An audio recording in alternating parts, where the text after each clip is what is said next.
हर माह पूर्णिमा के दिन गौतम बुद्ध जी की जयंती मनाई जाती है। कहा जाता है कि हर पूर्णिमा के दिन कुछ न कुछ उनके साथ घटना घटी थी। इसी को लेकर वो हर पूर्णिमा को गौतम बुद्ध की पूजा किया करते हैं। गौतम बुद्ध को मानने वाले लोग गौतम बुद्ध जी की पूजा किया करते हैं और बड़ी संख्या में लोग उपस्थित होते हैं वहाँ पर, और ये भोग प्रसाद का भी आयोजन किया जाता है। क्या कर रहे हैं, कभी भारतवर्ष संपन्न कहलाता था, सोने की चिड़िया तो वो समय बौद्धकालीन समय ही था जब धर्म के अनुसार, बौद्ध के आदेश के अनुसार चलते थे।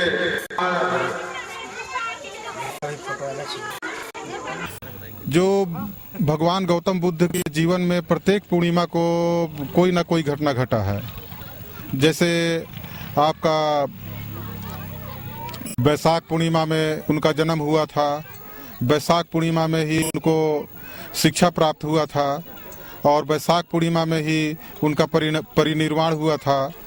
पिछले माह जैसे हम लोग सावन में मनाए सावन पूर्णिमा, तो सावन पूर्णिमा में तो प्रत्येक पूर्णिमा को भगवान गौतम बुद्ध के साथ कोई ना कोई घटना घटा हुआ है और उसी घटना को याद करते हुए हम लोग भगवान गौतम बुद्ध की पूजा अर्चना करते हैं। वैसे तो नियम है कि प्रत्येक पखवाड़े को भगवान गौतम बुद्ध का पूजा किया जाए। हफ्ते में, सप्ताह में 2 दिन का समय भगवान बुद्ध का पूजा किया जाता है, लेकिन हम लोग के पास अभी उतना सामर्थ्य नहीं है, इसलिए हम लोग महीने में एक बार भगवान गौतम बुद्ध का पूजा अर्चना करते हैं और यहाँ पे स्मारक स्मृति में खीर का वितरण करते हैं। यहाँ बौद्ध पूर्णिमा मनाया जाता है हर पूर्णिमा को, और हम लोग बौद्ध पूर्णिमा मनाते ही रहेंगे, भविष्य में भी मनाते रहेंगे। ये हमारी ख्वाहिश है, हमारे समिति का ख्वाहिश है और जो बौद्धिस्ट हैं उनकी ख्वाहिश है।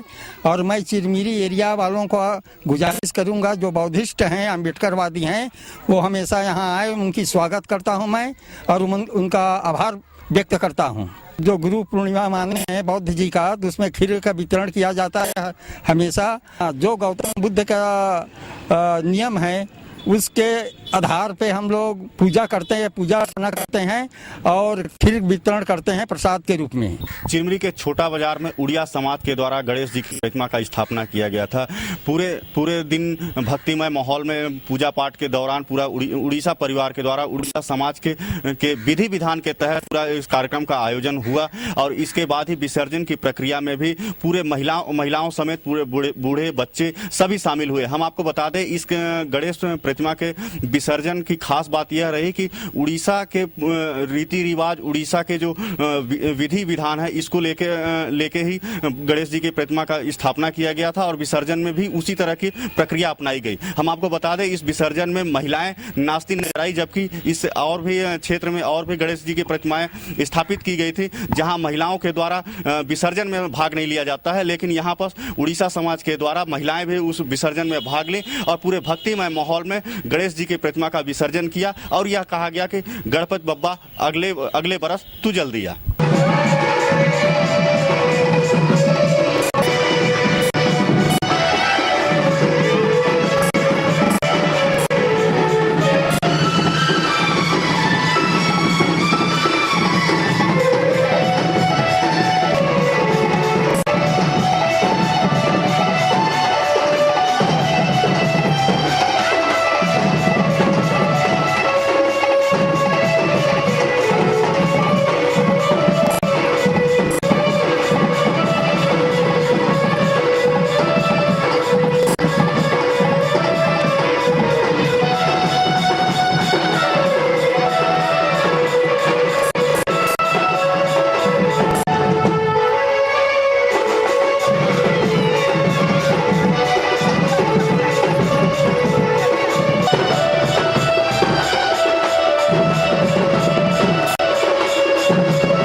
पिछले 25-30 वर्षों से उत्कल सम्मिलित समाज के द्वारा इस बस्ती में दुर्गा पूजा का गणेश पूजा का कार्यक्रम बड़े भव्य तरीके से मनाया जाता रहा है और पूरे हिंदू संस्कृति के रीति नीति के अनुसार ही यहाँ पर पूजा पाठ का कार्यक्रम आयोजित किए जाते हैं। जो भी इसके हवन इत्यादि कार्यक्रम है और जो भी इसके विसर्जन के कार्यक्रम है समाज के रीति के अनुसार पूरे शांति ढंग के साथ अपनाया जाता है और इस पूजा की वजह से हमारे पूरे समाज को, हमारे पूरे नगर को एक ये संदेश जाता है कि हमारे इस पूजा में, विसर्जन में न केवल हिंदू लोग बल्कि इत्यादि मुस्लिम और बहुत सारे क्रिश्चियन इत्यादि भी शामिल होते हैं।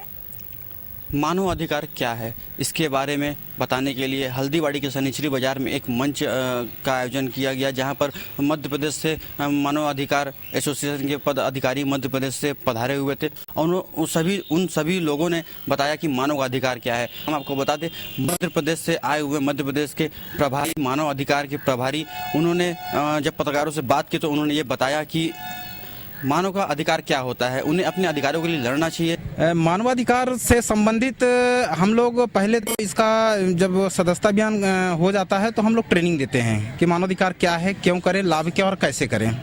फिर उसको किसानों के क्या अधिकार हैं, महिलाओं के क्या अधिकार हैं, बालक के क्या अधिकार हैं, बाल अधिकार क्या है, ढेर सारी जितनी भी अधिकार के विषय पर है उसको विस्तार रूप से बताते हैं। और मानवाधिकार क्या है, मानवाधिकार का लक्ष्य क्या है, उसका उद्देश्य क्या है, किस लिए मानवाधिकार का गठन हुआ है, उसी उद्देश्य को लेकर हमारे मुख्य अतिथि लोग आए हुए हैं और उस पर विशेष रूप से आज विस्तार रूप से जो वक्तव्य दिया जा रहा है। ये पूरा कोरिया कुलांचल का ये जो प्रदेश है, इसमें हमारे कोरिया जिले के जो चिरमिरी के नागरिकगण हैं उससे उनको लाभान्वित मिलेगा। जैन समाज का सबसे बड़ा पर्व पर्युषण पर्व को बड़े धूमधाम से 10 दिनों तक मनाया गया। समापन के दिन जैन समाज के द्वारा पूजा पाठ विधि विधान के साथ किया गया, जिसमें महिलाएं सभी लोग शामिल हुए जैन समाज के लोगों।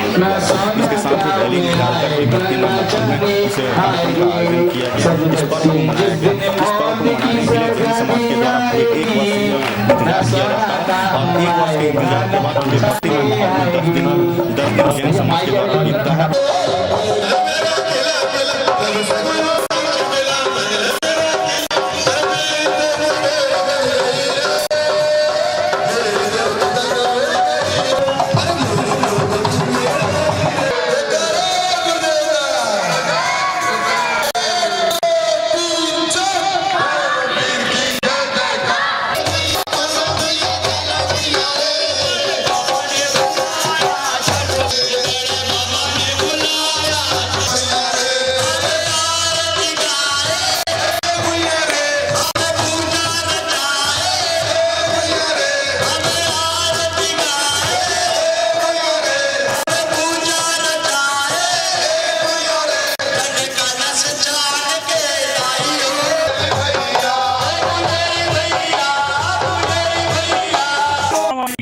इस पावन पर्व पर हम लोग ये 10 दिन का पर्युषण मनाते हैं। उसमें ये क्षमावाणी का कार्यक्रम होता है जिसमें भगवान की शोभा यात्रा निकलती है। शोभा यात्रा किस उद्देश्य से निकलती है? शोभा यात्रा इस उद्देश्य से निकलती है कि सब एक जीव को, चाहे 1 इंद्री हो, चाहे 2 इंद्री, 3 इंद्री, 4 इंद्री, 5 इंद्री, मन सहित मन रहित सबको दर्शन होने चाहिए भगवान के और सबका कल्याण होना चाहिए। और ये तो हमारा भादो मास का 10 दिवसीय पर्युषण पर्व है। इसमें लोग अहंकार इस चीज को जानकर हम लोग वीतराग देव की उपासना आराधना करते हैं। इन 10 दिनों में हम लोगों को बहुत कुछ सीखने को मिलता है, जिसमें अगर वीतराग देव ना होते तो इस जगत का कल्याण कैसे होता और कौन करता। तो उसमें मैं 4 पंक्ति बोलना चाहूंगा कि ना होते सूर्य और चंदा, ना भौतिक यंत्र ये होते, ना होता सारा ये ब्रह्मांड, ज्योतिष मंत्र ये होते, समुद्र सूख ही जाता, जमाना जल गया होता, अगर धरती पे जैसे दिगंबर संत ना होते। 10 दिन में हमारा पर्युषण पर्व हम जैन समाज का मनाते हैं, जो कि उत्तम सच्चे शौच, संयम, तप, त्याग, आकिंचन और ब्रह्मचर्य पर आधारित होता है। एक दिन हम एक व्रत का पालन करते हैं, उसको समझते हैं। सुबह से अभिषेक पूजा पाठ करने के बाद सभी जो भी व्रत करते हैं वो एकासन करते हैं और जिनका उपवास रहता है 10 दिन उपवास करते हैं। एकासन में सिर्फ एक ही टाइम खाना खाया जाता है। काले हीरे के नाम की जो सब्जी मंडी को बनाई गई थी उसे फिर से सुचारू रूप से चालू करने का निर्णय लिया गया है। हम आपको बता दें, आए दिन सड़कों में जाम लगने की वजह से इस सब्जी मंडी को वापस काले हीरे में शिफ्ट किया जा रहा है। तो वहीं नगर निगम ने इसकी पूरी साफ सफाई की। पुलिस ने ट्रैफिक व्यवस्था से मिजाज पाने के लिए कि पुलिस ने मौका पे पहुंच के वहां पर निरीक्षण किया और बाद में उन्होंने उस सब्जी मंडी में सब्जी वालों को लगाने का निर्देश दिया।